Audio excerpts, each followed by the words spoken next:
Glad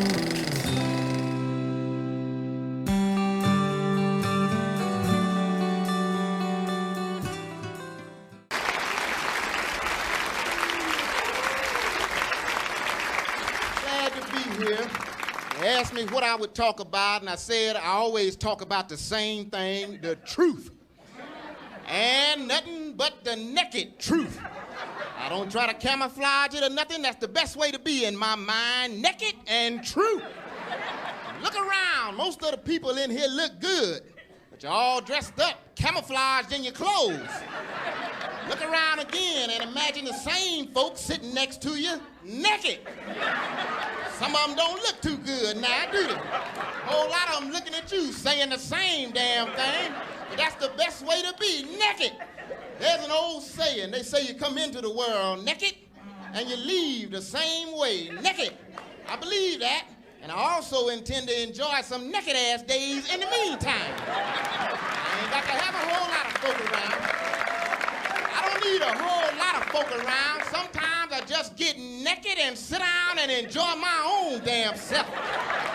You can identify yourself. If you're naked, you can get in touch with yourself a whole lot easier. If you're naked, I ain't got to go nowhere. Sometimes I just sit at home in the den and watch TV, but naked. It's my TV and it's my den. I ain't got to put on no clothes if I don't feel like it. Sometimes I go into the kitchen and make a sandwich, take it into the dining room, sit down and eat lunch, but naked. It's my damn dining room. From time to time, I go outside and work in the yard. I be mowing the lawn, washing the car. I wave to the neighbors. Some of them don't like it too much, but I really don't give a damn. That's my damn yard. It came with the house, and I ain't got to put on no clothes if I don't damn feel like it. You ought to get naked every now and then. You ought to get naked. Every now and then, you ought to get naked. You know, modern medicine, modern technology, modern cosmetology will allow you to hide yourself from your own damn self. You can wear a whole lot of fancy stuff and you really forget what you really look like. But you ought to get naked every now and then and look at your damn self. They got makeup now, you can leave it on your face for 4 or 5 days. You can sleep in it. You done started thinking you really got smooth skin and stuff.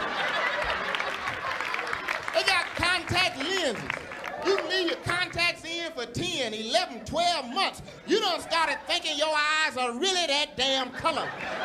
You know your black ass ain't got no baby blue eyes, light green eyes. Be your own damn self. You got to be yourself. Why disown your mama and daddy wearing a bunch of phony shit? Long silky hair hanging down your back. When your daddy had hair like steel. And your mama had hair like wool. That don't make silk. That makes steel wool. That's what your hair ought to look like. Be proud of your own self. Be proud of yourself. Get naked every now and then and identify yourself. It'll make a better person out of you. You'll be less critical of other folk if you're getting naked because you realize you ain't no 10, your damn self. Got some cuts and bruises on your ass. Some mosquito bumps you scratched as a child. They left little dots all over you. Your birthmark look funny. Your navel ain't tied exactly right. Something wrong with you. Get naked and reacquaint yourself with your own damn self. Once you get naked, you can analyze yourself. And then you can channel all your concentration into the right direction. Don't be more than you can be. Be all you can be, no less, and no damn more. Don't be trying to go into an arena that you don't qualify for. So that's what bothered me about the controversy with the Miss America pageant. A lot of the contestants got together. They were raising hell, saying it ought to be based on the intellect. It's a beauty contest. Nobody gives a damn how smart you are.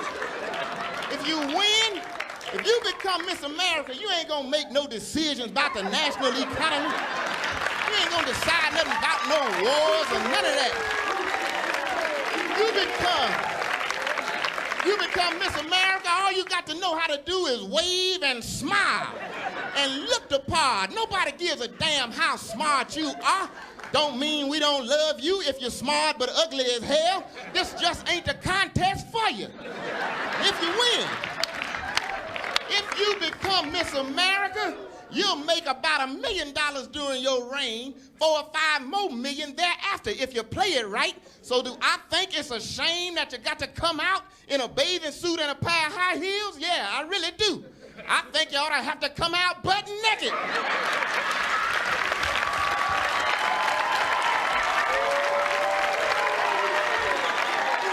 Pair of Air Jordans.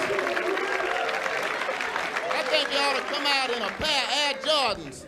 Get to the end of the runway and do the Tootsie Roll for 4 or 5 minutes. You got to stay in your own arena. You can't be forgetting where you came from, losing your heritage. That's what happened to Michael Jackson. I ain't talking about him marrying Lisa Marie Presley. I think that's a good couple. Both of them look funny to me. Both of them worth a whole lot of money. And that was the bottom line. Mike had to marry somebody worth $700 or $800 million or more, just like he was. So I really don't know why black women raising hell about it. You couldn't have married your poor ass. You don't qualify.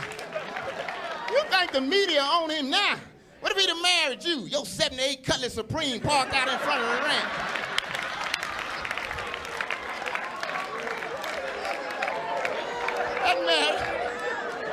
That marriage was about the money. But the problem I had with Mike was a child molestation case a few months ago. 38 years old, almost as old as I am. He on TV just crying and stuff, talking about the detectives wanted to take a picture of him naked. So what? Be a man. You're 38 years old, drop your damn drawers.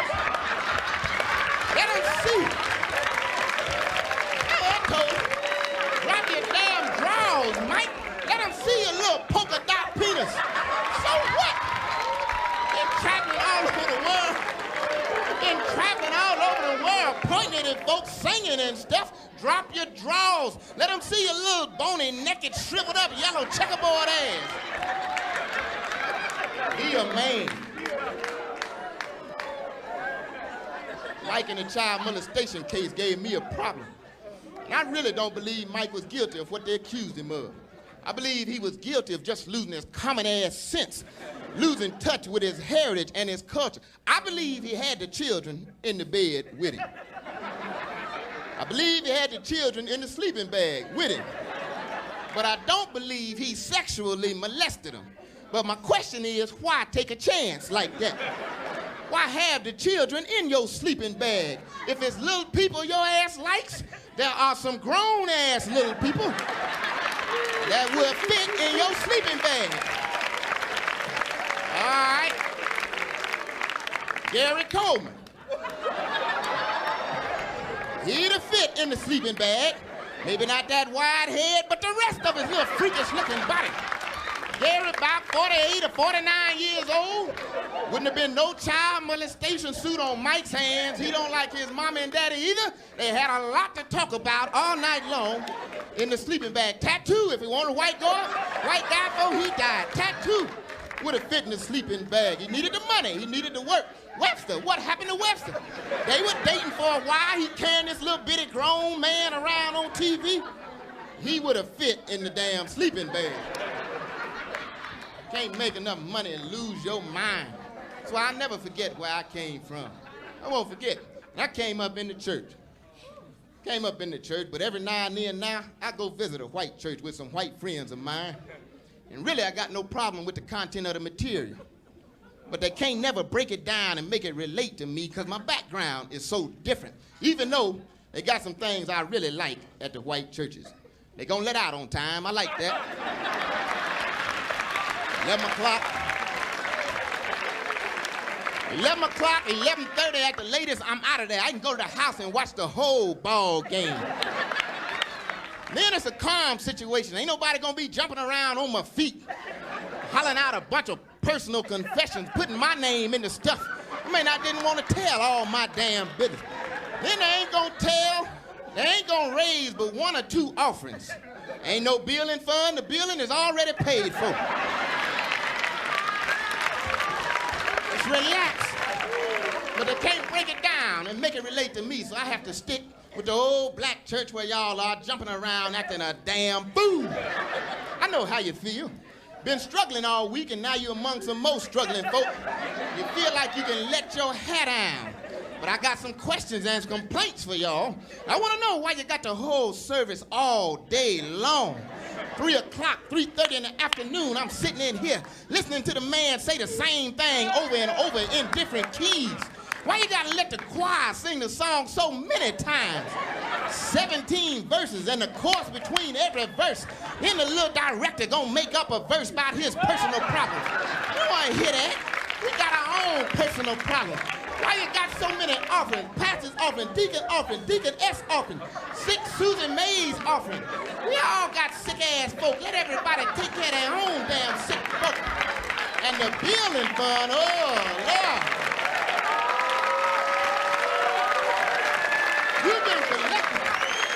You've been collecting for the building fund for 19 years. When you gonna build the building? What you trying to build, an Astrodome or something? Got to be $17 million in the building fund by now. Why the announcement so long? Half of that stuff in the paper. Just set up a newsstand outside. But that's where I choose to go. I make sure I patronize my own folk. Every time I go back to the hood where I grew up, I go to a little old family-owned grocery store. You got one in every neighborhood. I know it's hard, but you got to be dedicated to patronizing your own struggling folk. You got to apply your own affirmative action. That's what you got to do. I know it's hard. I go to a little grocery store that's been there about 40 years, still ain't got a damn thing on the shelf. Get up to the counter, the price gonna be different, but you got to stick with them. I know it's hard. I don't even know why they call it a convenience store. They ain't got a damn thing you want. They call it the inconvenience store. But I'm dedicated to patronizing them, even though it's hard. Go by the little store in the morning, they ain't open yet. They late. How you gonna be late and you live upstairs in the same damn building? Go by in the evening. On the way home from work, they done closed early and got the hell on. Go by at lunchtime, the door locked. They got that little silly sign hanging on the door. We'll be back in 30 minutes. And they never tell you what time they left. It's the 2nd minute or the 29th minute. Should I wait on your ass? And if the sign say we'll be back, that's more than one person. Why couldn't the sign say I'll be back? One of y'all could have stayed here to help my ass. Then when you get in the store,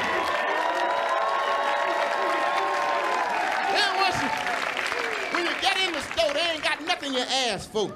They're trying to sell you a bunch of substitutes. The substitutes don't make no kind of sense. You want sugar, they trying to sell you flour and grits. You want Pepsi, they showing you the Pabst Blue Ribbon. All them ignorant signs hanging on the wall, out of this, out of that, out of order, out of service, out of commission, out of change. We'll accept nothing larger than a $20 bill. You ain't got $19 worth of stuff on the shelf. Out of business, that's what you really ought to be out of. I'm out of my mind for going out of my way to support you. But I'm dedicated. I'm determined to patronizing my own struggling folk. I got enough money now to eat wherever I want. I can go to fancy restaurants and eat a bunch of stuff I can't even pronounce. Got to point to it on the menu to keep from embarrassing myself. I can go to fancy restaurants where the waitresses walk up to the table and respect you. Ask, what would you like, sir? But that ain't where I choose to go. I go to the little old broke-down, struggling, family-owned soul food restaurant where they treat you. That's where I go, where they treat you like you ain't worth a damn. Like they really don't even want you in the damn place. Where the waitress just walk up to the table and stand there and look at you. She don't say nothing. You got about 30 seconds to order something, so she just walk off. You must not want a damn thing. You know what you brought yourself in for. That's where I choose to go. But I don't go being quiet. You don't get no ulcer trying to help nobody. I be raising hell when I hit the door. You know things gonna be run backwards. Oxtails, $14 or $15 a plate. You can buy a whole damn ox for about $9.75. I be raising hell asking questions like, how come it ain't no screen on the screen door? What about all these damn flies flying around in here? Should have brought me a fork, a knife, a spoon, and a fly swatter to kill some of these damn flies. Where the napkins at? Where the rest of the tablecloths at? What's all this sticky stuff on the damn table? How come my table won't be still? How come my chair wobbling? I got to balance myself up here. These days are hard chicken. Why is the cook and the waitress putting the food on my plate with her hands? You got no utensils in this damn place? Why don't somebody sweep them cobwebs down off the wall? Where the rest of the ceiling tiles at? Where the light bulbs and the lampshades at? How come the ceiling fan ain't got no blades on it? Why don't you cut it off? It ain't cooling a damn thing. Just clicking, irritating my ass to death. What kind of bug is that over there? What kind of bug is that? What about the bug on the wall? Is he dead? Just sweep his dead ass down. He's alive. Why is he standing still looking at my table? Did he order something up in here? Was it for here or is that the to-go line on the wall? Is he at my table? Maybe I'm at his damn table. How come you got to cut through the kitchen to get to the bathroom? Then when you're going through the kitchen, you see the cook ain't got no net or nothing on her head. That's the dish rag wrapped around her sweaty neck. Her teeth sitting on the side of the pot. I know she's bald-headed, but she got dandruff. It's falling over in the chicken grease.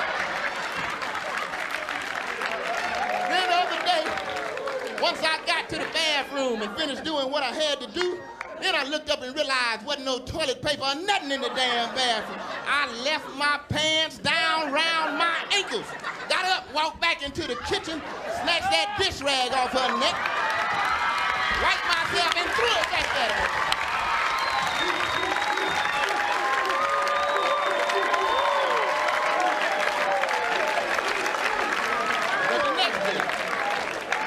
But the next day I brought myself right back to the same damn place, because I'm dedicated. I'm committed to patronizing my own struggling folk. I got the right attitude, and that's what you got to have. You can be smart and good looking, but if your attitude ain't right, you really ain't going far. You ever been in people can read your attitude. You ever been in a club or a restaurant, and the waitress come to wait on you, be looking good and smart, well talking, articulate, but just got a funky disposition, bad spirit, bring you everything like you asked for it, but when you get it, you be afraid to eat it or drink it because you're acting so damn crazy. When the bill come, I be trying to find something wrong so I can just jump on it. But usually they're halfway smart and everything is right, but I still cringe when I got to tip them. But you can go again and get an old, ugly, broke-down waitress, clothes hanging all off her, one eye, 3 or 4 eyebrows, no teeth but braces on her gums, got on a stocking on one foot and a sock on the other foot, but just as nice as she could possibly be. Not too smart now. Take a long time to get what you ordered, and then when she bring it, she be done brought the wrong stuff, but happy to take it back and try to get it right. When the bill comes, you got to scratch out a bunch of ignorant stuff she done added on the ticket. Girl Scout cookie fund for her daughter, building fund at her church. But I still tip her because she had the right attitude, and that's what you got to have. There was an election in Georgia about 4 or 5 years ago. And it came down to a runoff. Came down to 2 candidates, Julian Bond or John Lewis. Julian Bond was clearly the most qualified, but his attitude wasn't right at the time. He was qualified, tall, light-skinned when that was in style. Wavy hat. Had a silk tie, silk shirt, $1,000 suits and shoes, but something about his attitude just wasn't quite right. Here come the other little old candidate, John Lewis. About 4 feet tall, big swole up, wrinkled up, ashy head. Ain't seen no lotion since the civil rights movement. 2 big chapped lips, look like a Valentine heart turned sideways and stuck on his face, but he had the right attitude. Old pinstripe suit, missing half of the stripes. One sleeve was short, one was long, run over wingtips and a crocheted tie, but you just felt like he was on your side. Now, you couldn't understand what John Lewis was talking about, but you felt like he was on your side. John Lewis couldn't even pronounce the word campaign. He made a speech and was calling it champagne. Made a speech. John Lewis in his speech said, this champagne ain't about where you put your ears and asses in your sentences. This champagne ain't about being articulate. This champagne ain't about how you uses your prepositional phrases. This champagne is about liberty and juices for all. That's what people need. Liberty and juices. Just like the Constitution of the United States says, liberty and juices for all. And until all peoples gets their liberty and juices, this will not be a safe sorority in which to live. John Lewis won by a landslide because he had the right attitude. And that's what you got to have. I got it. That's why I love the civil rights days. Back then, we had the right attitude. We fell for the oldest trick in the book, divide and conquer.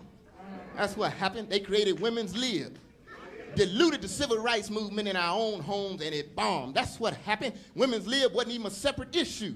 They threw in the curveball, should you have to wear a bra or not? That ain't nothing to have no damn march about. Them your damn titties. Don't want to wear one, don't wear one. I like to look at them. You're 45 or 50 and they're drooping a little bit, tuck them in your waistband and get the hell on.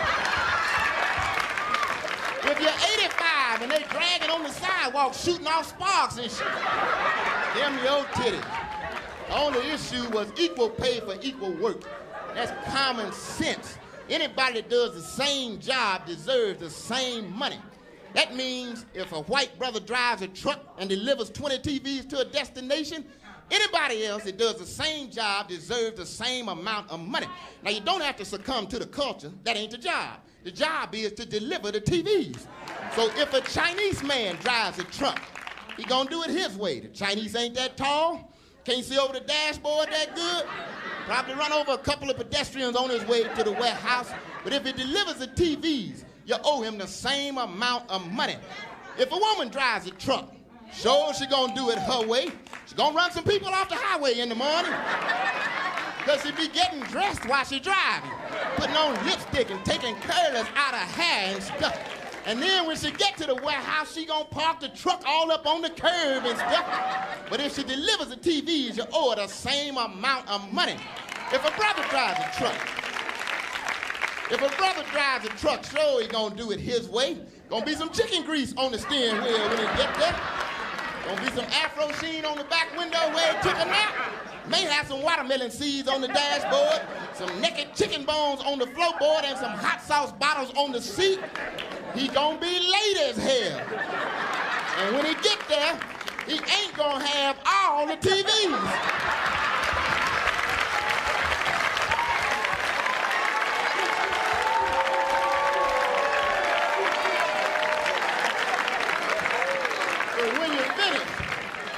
When you finish deducting for all the stuff that's missing, you owe him the rest of the same amount of money.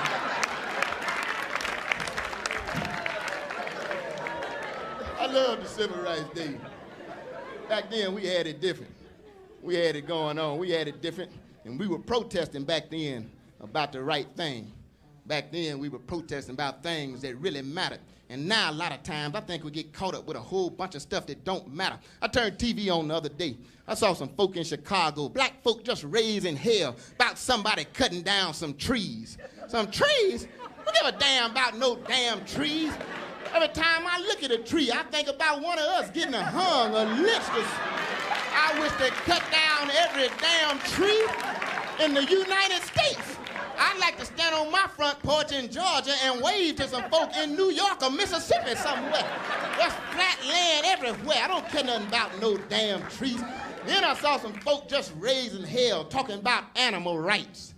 Animal rights? We ain't got all our rights yet. Ain't got time.